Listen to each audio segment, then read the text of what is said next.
سب سے پہلے قرآن میں ثابت ہو، دوسرا اجماع. قرآن اور حدیث، ہاں.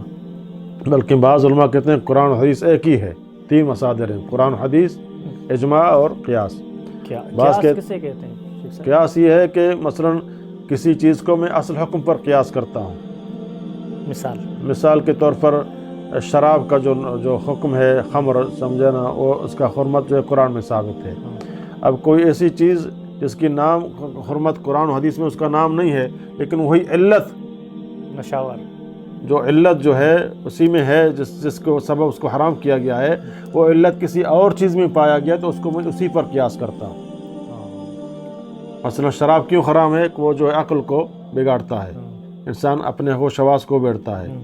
اب کوئی ایسی چیز وہ بھی شراب کی طرح عقل کو جو ہے بگاڑتا ہے، انسان کی عقل میں جو ہے اس میں بگاڑ پیدا کرتا ہے، حالانکہ اس کا نام قرآن حدیث میں نہیں ہے. مثلا آج کے جو کرسٹار ہیں، جو